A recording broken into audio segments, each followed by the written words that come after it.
Chegou a hora do nosso resumão.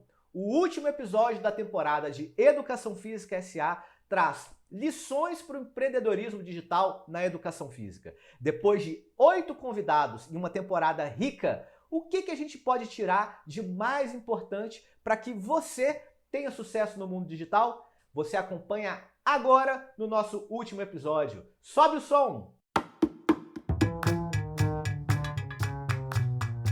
Educação Física SA, um podcast sobre trabalho, carreira e negócios, com André Schettino e Kleber Dias.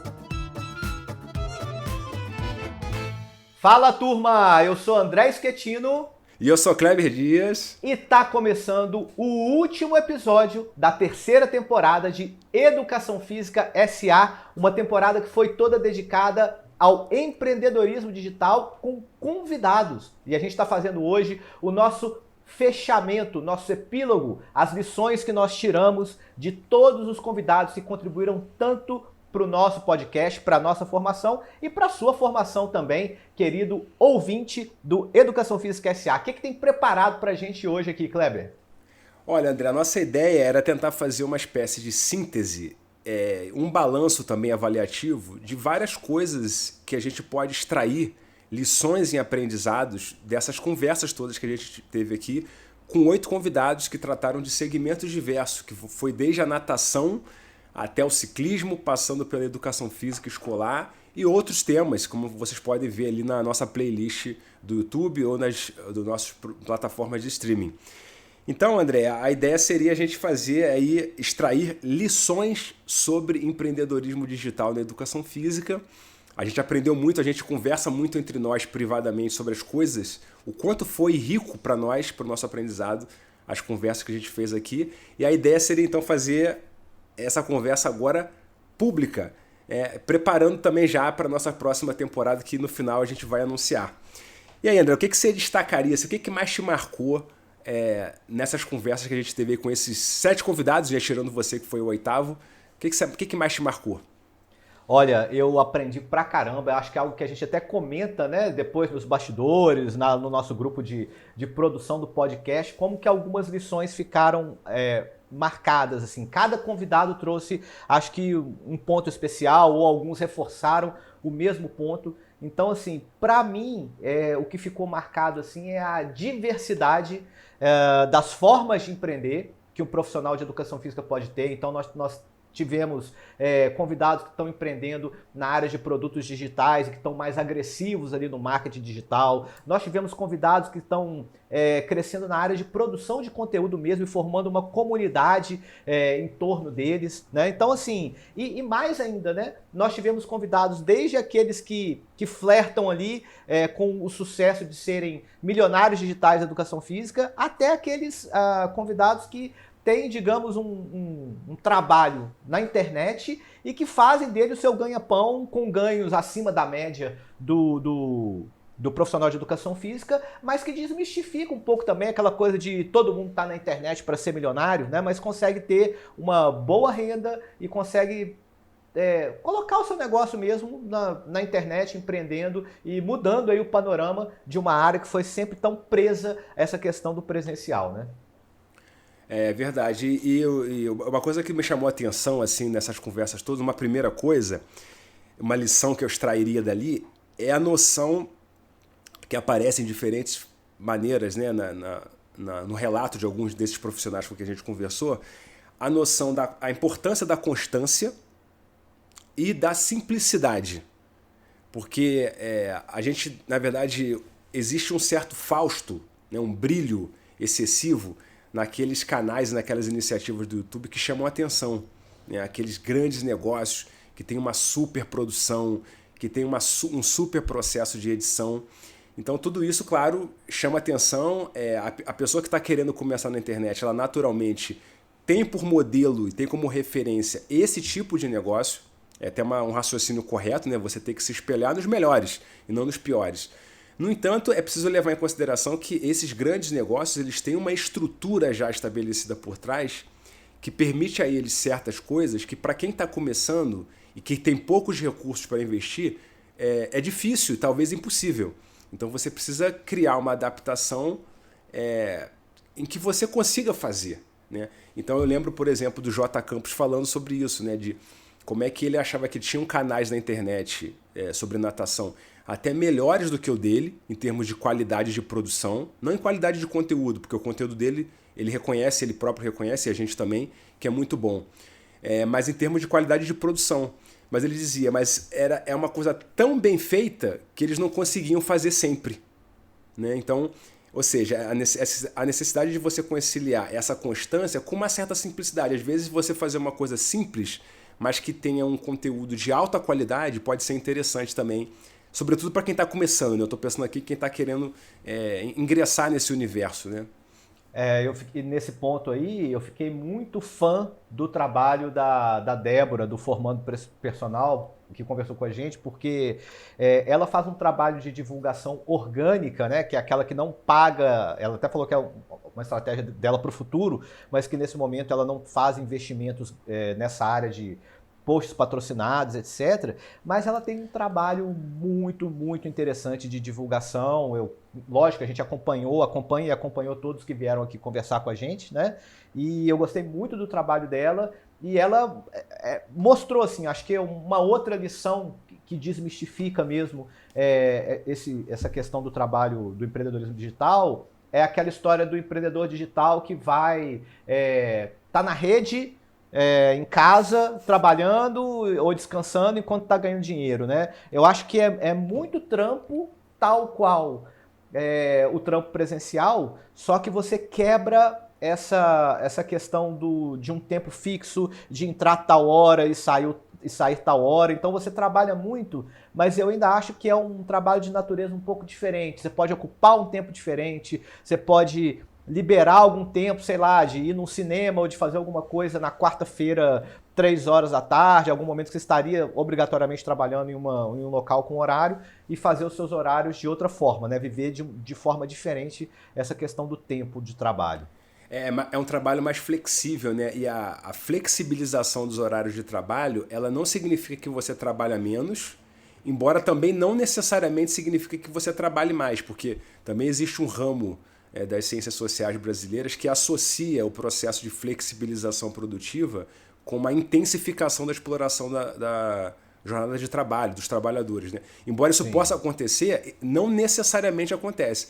Agora, tem um aspecto que é interessante, André, que eu acho que também vale a pena destacar, que além do trabalho na internet, né, o trabalho digital, no mundo digital, não ser fácil, como você colocou, né, um trabalho como qualquer outro, um trabalho difícil, árduo, incerto, qualquer outro empreendedorismo, qualquer empreendimento tem essas características, e no mundo da internet também é assim, mas além disso, ele exige uma certa disciplina, justamente porque não é uma coisa de você ter que chegar às 8 e ficar até às 5. Porque você não tem hora para começar e não tem hora para acabar. Então, se você não souber se organizar bem, ou você vai trabalhar demais, existe o risco de você virar meio que escravo disso, que é inclusive o que se critica nas situações em que há uma superexploração do trabalho em jornadas flexíveis, ou você não vai trabalhar. Dado que você pode... É muito parecido, inclusive, com o que acontece no campo da pesquisa e nos estudantes de pós-graduação, né?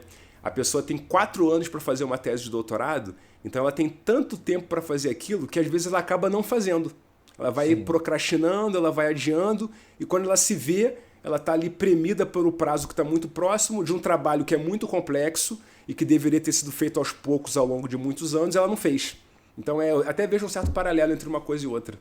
Inclusive, um dos aprendizados, na verdade, que eu acho que essa temporada mostrou pelo trabalho dos nossos colegas, as visitas e tudo, é essa questão, assim, primeiro, não é para qualquer um em 2 pontos.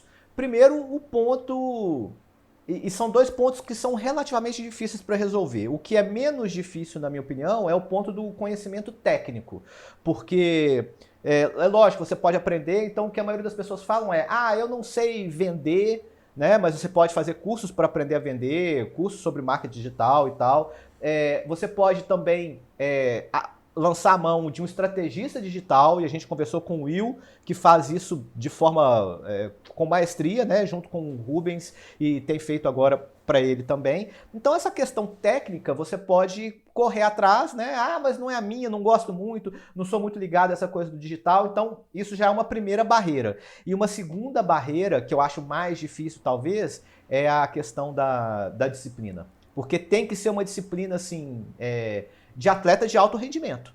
Sabe? Uma disciplina de projeto, de acordar e igual se o atleta de alto rendimento acorda e treina todo dia, independente do que esteja acontecendo, se ele está bem ou se ele está mal, ele tem que levantar e tem que treinar. Essa coisa do trabalho no digital também tem isso, né? Porque se você não for constante e se você não tiver essa disciplina, você cai nesse descanso aí, fica aquela coisa, por que alguns vão para frente e outros não vão, né? Claro que tem a questão que a gente comentou tanto aqui de carisma e tudo mais, só que passa pela disciplina e por esse domínio técnico aí dos fazeres do digital, né?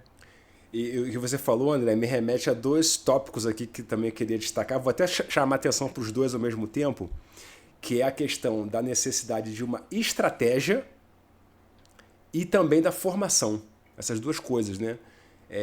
Porque se você simplesmente... Existe também um pouco essa retórica, né, com relação ao empreendedorismo digital em todos os segmentos e naturalmente também na educação física. Que o que importa é você fazer. Você tem que fazer, começar a fazer e se manter fazendo.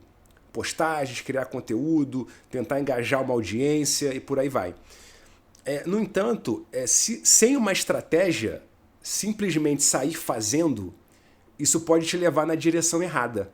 Você pode ficar fazendo anos e não conseguir, né? Ou na direção errada. Exatamente, entendeu? Se você simplesmente... Quer dizer, se você quer, por exemplo, caminhar até o Rio de Janeiro, está determinado, arruma sua mochila, bota nas costas, bota o pé na estrada, mas ao invés de ir para o norte, você vai para o sul, você não vai chegar no Rio de Janeiro.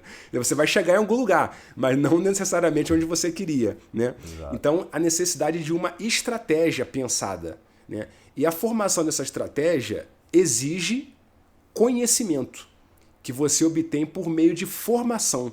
E essa formação ela tem uma dimensão formal e uma outra dimensão informal. Quer dizer, a formação formal é aquela que você faz em cursos de especialização, em MBAs, em cursos de mestrado, eventualmente curso de doutorado. Mas tem também um outro tipo de formação que é aquela que você faz contratando cursos online, mentorias, consumindo conteúdo de pessoas que produzem conteúdo a esse respeito. Então, de qualquer maneira, mesmo que você faça isso de graça, os 2 tipos de formação exigem investimento. Se não investimento de dinheiro, pelo menos investimento de tempo, que você vai ter que dedicar para aprender aquilo. Então, a curva de aprendizado, visando uma estratégia, que são 2 coisas também que me chamou a atenção no relato das pessoas aqui, com que a gente conversou. E todos os nossos convidados, no nosso papo, né, mostraram que investiram muito, seja tempo, seja dinheiro, ou os 2, né, para se dedicar aos seus negócios online. O que, na verdade, é muito normal, a gente tende a ver essa coisa do mundo online como algo diferente, né? Se você vai abrir uma academia, uma pastelaria, sei lá, qualquer tipo de empreendimento, você investe uma grana boa para abrir, você espera o retorno do seu investimento um tempo depois, né? O que reforça esse lado do risco, né? Já que a gente está falando de empreendedorismo digital e empreender é risco, reforça muito esse lado, né? E aí tem até uma provocação sobre essa questão de preparar, né? Que é aquela história, assim, não, é muito comum no mundo dos boleiros, né? Quando a gente vê, por exemplo, um time africano na Copa do Mundo, chegando nas semifinais e tal, e aí o pessoal fala assim, ou então na Copa do Brasil, quando um time menor vai enfrentar um time maior e dá canseira, ou ganha e tudo mais, qual que é a frase feita, né? Não tem mais bobo no futebol. Do mesmo jeito que não tem mais bobo no futebol, não tem mais bobo no digital, não. Então é aquela história, você não pode entrar de qualquer jeito, você tem que ter um mínimo de preparação, porque as pessoas que estão entrando hoje, ou seja, esse mercado, ele está amadurecendo e foi amadurecendo ao longo dos anos, e a tendência é que ele se especializa cada vez mais. Estão surgindo novas profissões. Nós entrevistamos um estrategista digital aqui. Há quanto tempo essa profissão existe? Entende? É uma profissão recente, muitas profissões ainda não tem nem nome, né? Então as pessoas estão dando nome e tal, estão surgindo uma série de de questões que estão definindo aí essa permanência ou não das pessoas no digital. Então, não é tão fácil igual era antes, mas é aquilo que a gente comentou, né? Do ponto de vista do conteúdo também, a pessoa tem que ter um conteúdo bom, não tem estrategista que dê conta de um produto ruim ou de um conteúdo ruim, né?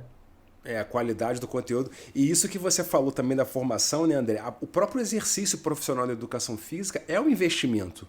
Independente da pessoa se tornar ou não um empreendedor, ver a si mesma ou não ver a si mesma como um empreendedor, ela vai ter que fazer um investimento na sua formação.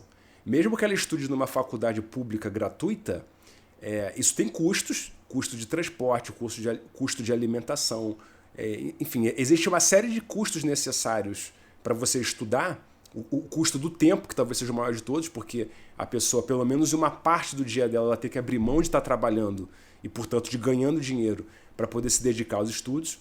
Então, o próprio exercício profissional da educação física exige necessariamente algum investimento, pelo menos de tempo, né? Mas também, além do tempo, investimento financeiro de diversas ordens, né?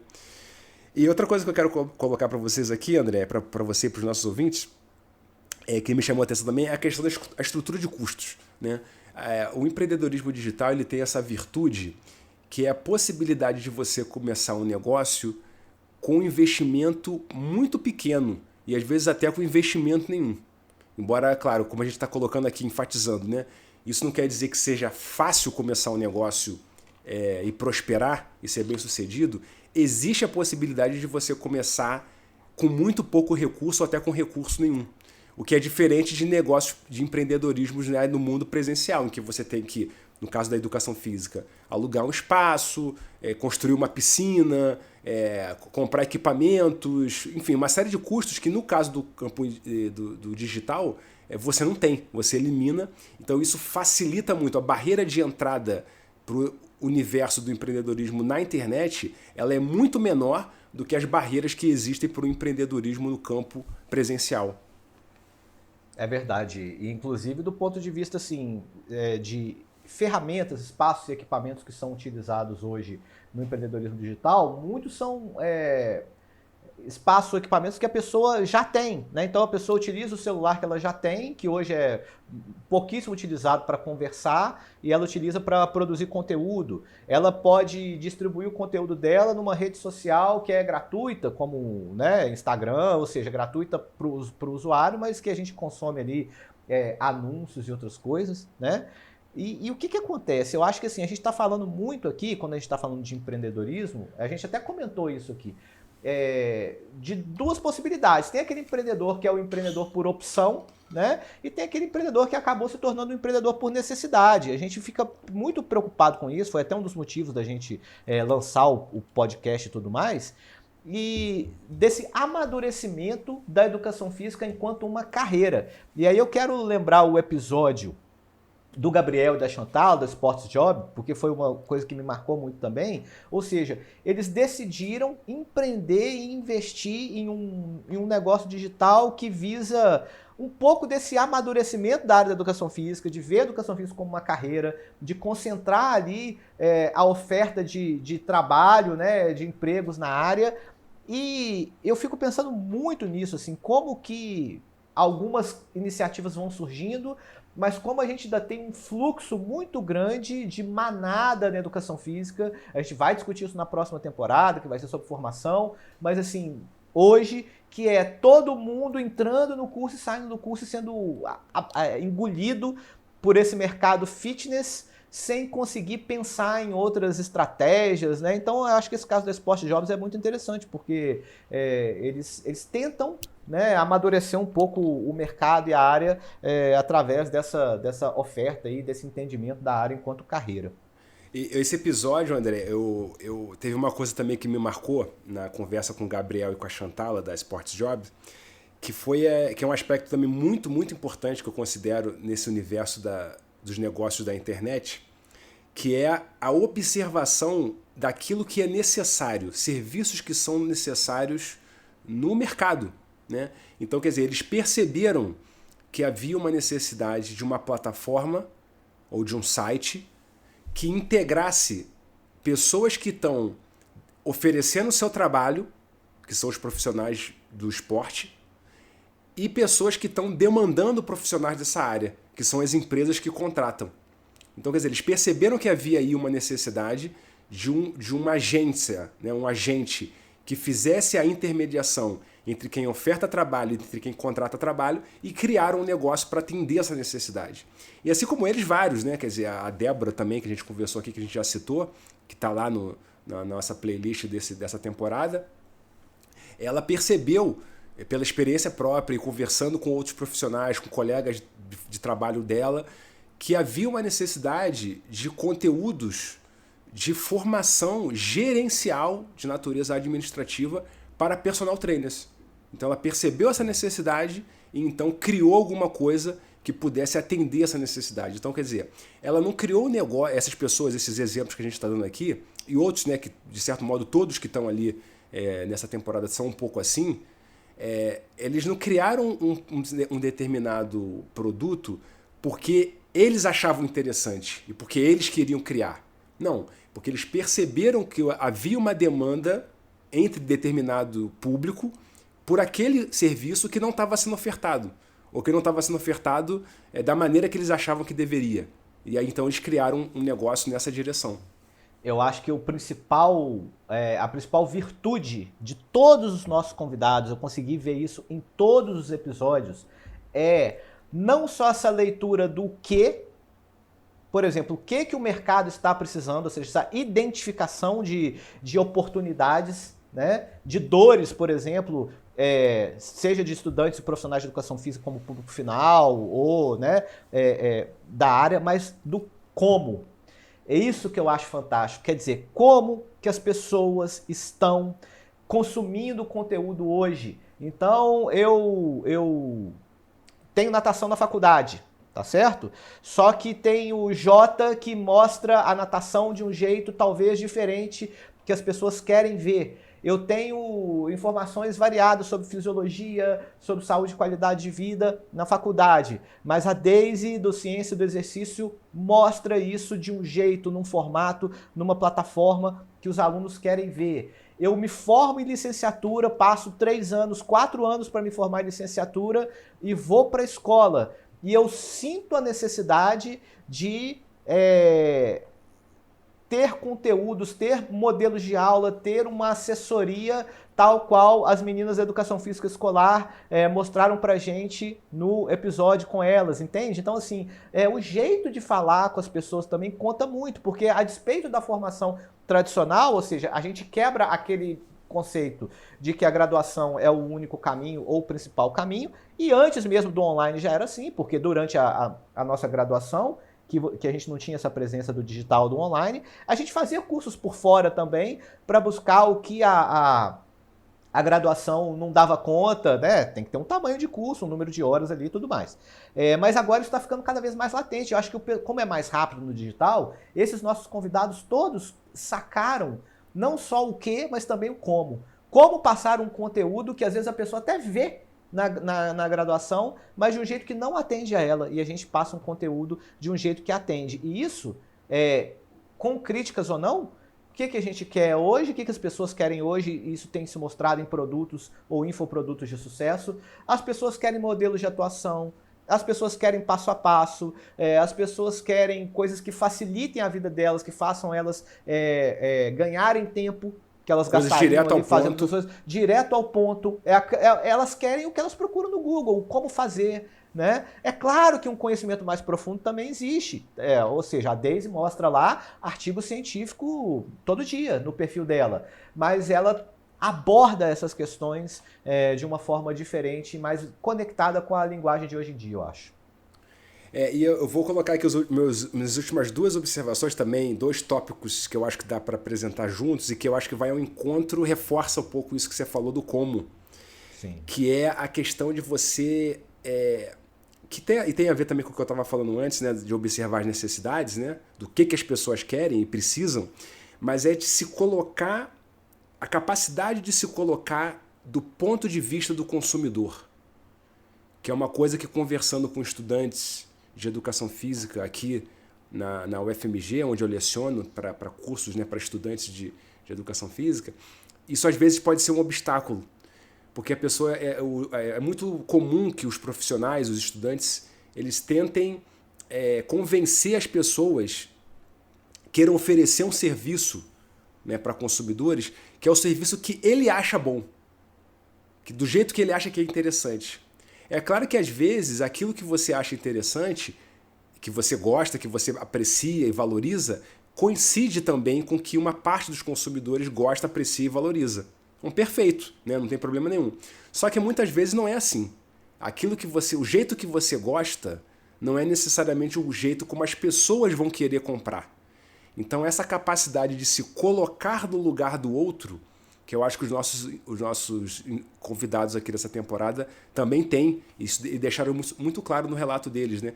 Eles têm uma capacidade de se colocar no lugar do outro e imaginar o que pode interessar e ir ao encontro dos interesses e das necessidades do público com que eles se comunicam e com o público para o qual eles oferecem serviços. Também essa é uma capacidade incrível e se conecta com um segundo assunto, que é o meu último observação, que eu acho que também sintetiza bastante disso tudo que a gente está falando, que é a criatividade, né? Embora você mesmo estava dizendo, né, as pessoas estão em busca de um passo a passo, mas mesmo numa receita de bolo, né, num receituário pronto, você precisa dar a sua pitadazinha do seu toque, né, da sua criatividade, tentar fazer de uma maneira um pouco diferente. E as pessoas todas com quem a gente conversou são pessoas que demonstram uma enorme criatividade, né?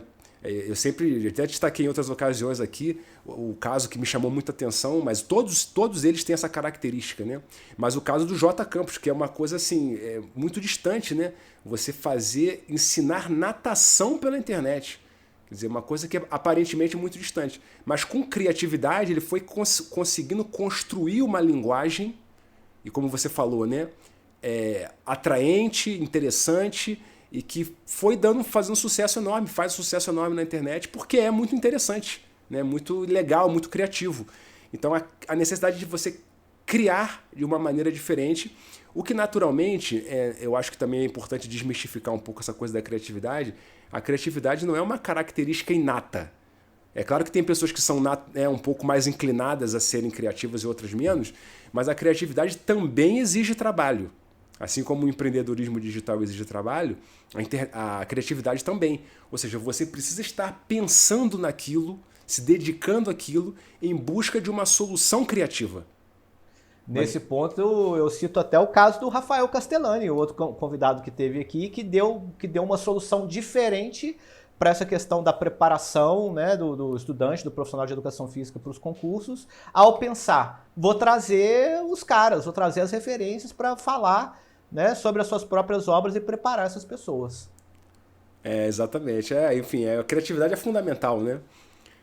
Agora, isso traz um ponto importante, até para a gente ir caminhando para o nosso encerramento aqui e já falar o que todo mundo estava esperando, a gente já deu um spoiler ali, que é aquela história assim, e quando eu não me encaixo, sabe? E quando o que eu gosto de fazer não é o que está todo mundo fazendo ou não se encaixa nesse padrão, né? Então existe às vezes até uma dose assim de incômodo por parte do profissional de educação física, porque às vezes aquilo que ele gosta de fazer ou aquilo que ele gosta de atuar não é para onde o mercado está caminhando, não é para onde as coisas estão caminhando. Então assim, como achar o seu espaço também dentro da educação física, né? E aí na próxima temporada, que vai começar no dia 2 de abril, para quem acompanha ali fielmente todos os domingos, né? A nossa próxima temporada vai começar no dia 2 de abril, ela vai ser inteiramente dedicada à questão da formação profissional.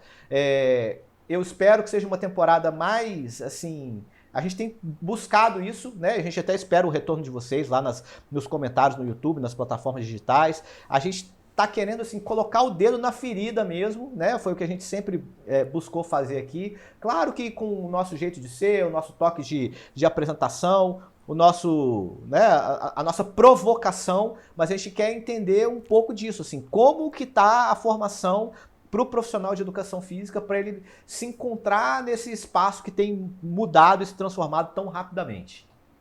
E sempre também enfatizando, né, André, uma outra característica que a gente tenta imprimir aqui ao nosso podcast, chamando atenção para os obstáculos, para as dificuldades, para os desafios, mas também para as oportunidades. Então, existe uma série de desafios aí e limites colocados com relação à formação profissional em educação física, mas existe também um mundo de oportunidades que vêm sendo explorados e que podem ser ampliados no sentido de melhorar cada vez mais as oportunidades e as chances no mercado de trabalho dessa turma nossa tão sofrida, né, que são os professores que estão aí no corre, como a gente sempre diz, né?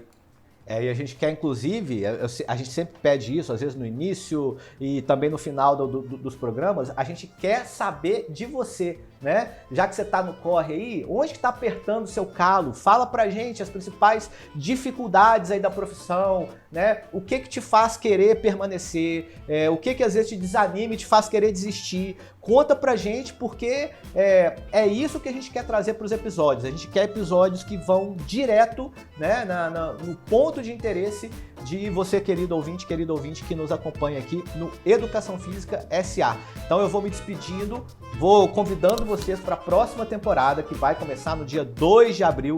Continue com a gente vem, né, após 3 temporadas, aprendendo muito também, crescendo a cada dia, e isso não seria possível sem a sua audiência fiel e que a gente espera que cresça cada vez mais. Vou deixando o meu abraço nessa temporada e pode mandar o seu abraço final aí, Kleber. Valeu, galera. Eu também deixo minhas saudações aí, meus cumprimentos e, como sempre, boa semana de trabalho para vocês e sobe o som!